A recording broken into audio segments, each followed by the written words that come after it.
la générosité, des talents et du cœur. C'est la sauce du jour sur studiocalita.com.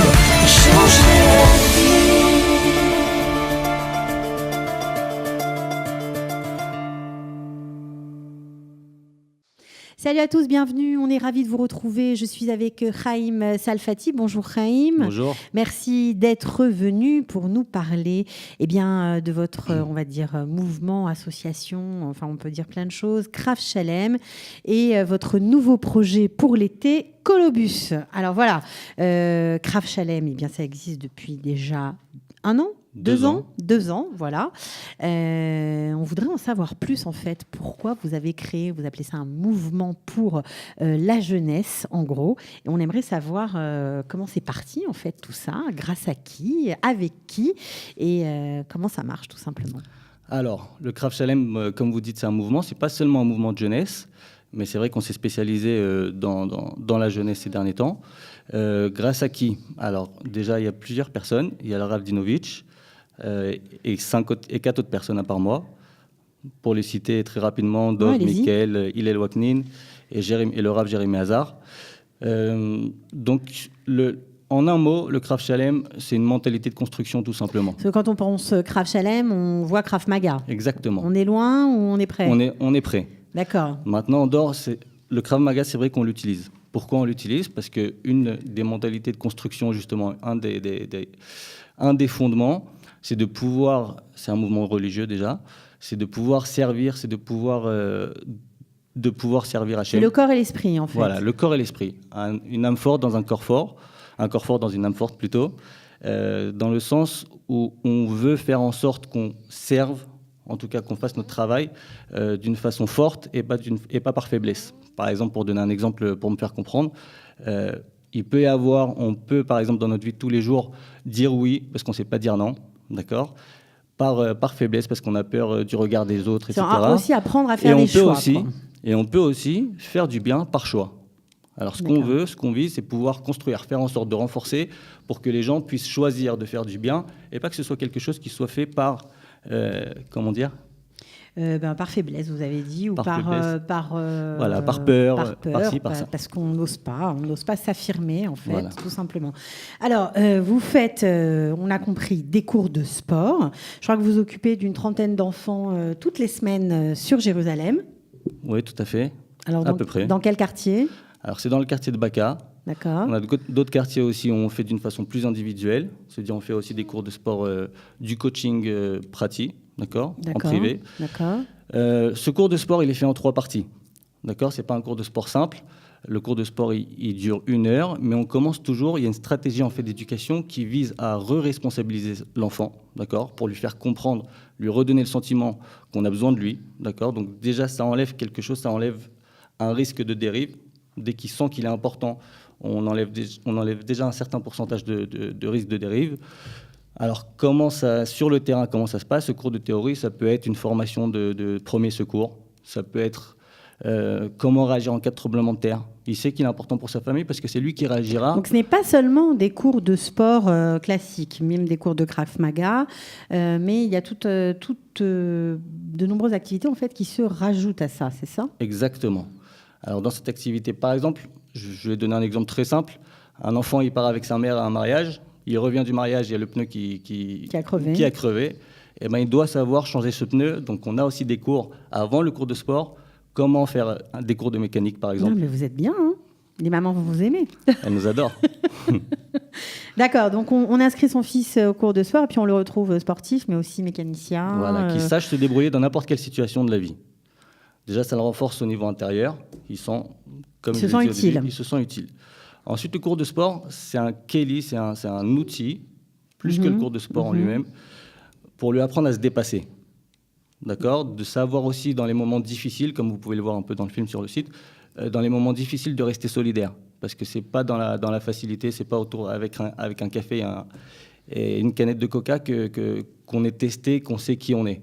C'est dans les moments difficiles qu'on sait si vraiment on est encore alors quand on apprend à se maîtriser, à réagir de façon nuancée, c'est ça?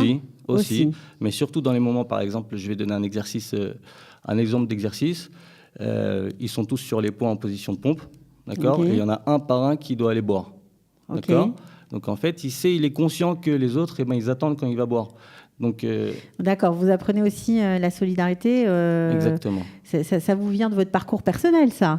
possible, mais On peut dire ce que vous avez fait ou pas? Oui, pourquoi pas. on peut dire. Bon, alors je crois que vous étiez dans les Yassam, c'est ça? Oui, pendant 8 ans. Pendant 8 ans. Donc vous avez une certaine. Vous pouvez expliquer aux gens qui ne savent pas ce que c'est. Alors, les Yassam, en quelque sorte, c'est la brigade antiterroriste de Jérusalem. Ok. D'accord, on travaille à moto, on travaille toujours à Ils sont deux. habillés tout en noir comme ça. Voilà, exactement. Donc j'ai Ils ont fait ça peur. pendant 8 ans. Ok, donc forcément, vous avez profité de votre formation en tant qu'Yassam et de tout ce que vous avez appris pour transmettre aux jeunes qui arrivent. C'est surtout pour les Olim Khadashim ou c'est pour tout le monde? Alors, en principe, c'est pour tout le monde, mais on commence par les Olim Khadashim. Pourquoi? Parce que justement, comme je vous l'ai dit au début, le Krav Shalem, il vise à renforcer là où il peut y avoir des faiblesses. Et là, Alia, ça peut être un ingrédient, si je peux dire, qui pourrait créer une faiblesse. Oui, parce que c'est surtout pour les ados, on a dit, hein, entre 12 et 18 ans. Donc, ils arrivent ici, ils sont en perte de repères, ils ne connaissent pas très bien la société dans laquelle ils arrivent. Ce n'est pas toujours simple pour eux. C'est pas toujours simple. Déjà, il y a l'âge qui joue, d'accord. On rentre dans l'adolescence. À partir de l'adolescence, on commence à se reconnaître et à créer sa personnalité par rapport à l'autre, alors que jusqu'à l'adolescence, en général, nos amis, c'est des personnes qui nous ressemblent. En dehors de ça, ils rentrent il y a la alia, donc il y a aussi la alia des parents. Ça veut dire que quoi, qu'il voit aussi ses parents qui sont un petit peu perturbés par la alia, donc son point de repère, qui sont ses parents normalement, eux-mêmes, ils sont un petit peu déstabilisés. Il y a plus de temps libre. Et en dehors de ça, comme je vous l'ai dit au début, à partir de l'adolescence, on fait son image, on construit son image par rapport au regard de l'autre. Et là, il voit que les codes de respect, lui, il ne le sait pas, mais les codes de respect en Israël, ils sont tout à fait différents. Alors même s'il apprend les codes de respect, vous me faites rire, on se croirait dans un film de la mafia. Ça marche un peu comme ça avec l'adolescence. D'accord, donc il y a des codes de respect dans la cour de récré, c'est ça? Voilà, exactement. Et une insulte en Israël, s'il la traduit du français à l'hébreu, alors je ne vais pas donner des exemples d'insultes, d'accord, ça n'a pas la même mashmaout au niveau sentimental si elle a été dite en France ou si elle a été dite en Israël. C'est la signification. Ok, donc ça veut dire que même la façon dont on s'exprime quand on est ado entre Israéliens et quand on débarque, on ne comprend pas toujours les mots. Si on fait une traduction littérale, on est peut-être à côté de la plaque complètement. Exactement. On peut mal prendre une situation qui pourrait être gérée si tout simplement on en avait les codes. Et vous faites ça aussi avec le Krav Shalem. Super. Quels sont les projets du Krav Shalem? Est-ce qu'on peut vous retrouver quelque part? Parce que vous avez parlé d'un site. Vous pouvez donner l'adresse? KravShalem.org. Alors Shalem avec un S, souvent parce qu'en français on marquait avec un C. Donc c'est avec un S. Voilà. S-H-A-L-E-M. Voilà, KravShalem.org. Les projets, pour l'année prochaine, c'est de s'étendre un petit peu. On va ouvrir à Bet Vagan, Bezrat Hashem, à Givat Mordechai, et donc faire continuer nos activités sur Baka. D'accord, de Roug, extrascolaires et d'autres activités. Je crois qu'il y a une centaine d'enfants à l'année, en fait, puisque ça tourne parfois. Ok, quels sont les souvenirs ou les moments assez émouvants que vous avez pu avoir avec la jeunesse que vous avez fréquenté toute cette année? Déjà, chaque moment, il est un petit peu émouvant. Ça veut dire, à chaque fois qu'on part, le cours, il va toujours être différent. Il n'y a jamais quelque chose de fixe. Il y a des moments où, c'est-à-dire par rapport au début de l'année, par rapport à la fin de l'année, où il y a des gosses qui se lâchent un petit peu et qui osent commencer un petit peu, qui osent s'exprimer, et dire ce parler qu'ils ressentent. d'eux-mêmes. Par exemple, il y a un exercice que je leur ai fait, où j'allie un petit peu le sport, l'adrénaline avec des exercices mentaux, où ils devaient marquer, pendant des exercices physiques, ils devaient marquer comment ils se voient dans 20 ans. D'accord ? Okay. Donc ils devaient écrire je m'appelle Yosh, j'ai 34 ans, etc. Nanani, nanana. Le but, c'est, parce que on a appris tout simplement que celui qui se projette, un enfant qui se projette, il a beaucoup plus de chances de réussir et de rester dans un mouvement de construction que celui qui ne sait pas du tout où il sera dans 20 ans ou dans 10 ans.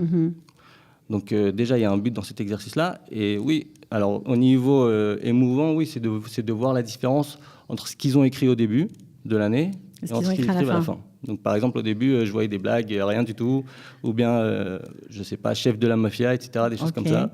Et à la fin, je vois, j'aimerais être architecte aussi, ou ça, c'est-à-dire père de 4 enfants, Et ça, c'est émouvant, par exemple.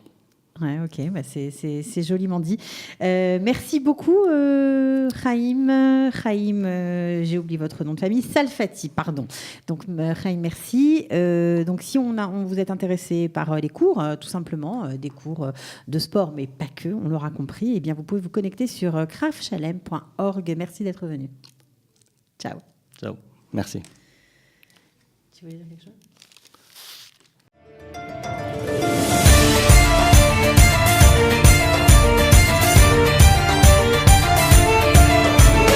De la générosité, des talents et du cœur, c'est la sauce du jour sur studioqualita.com.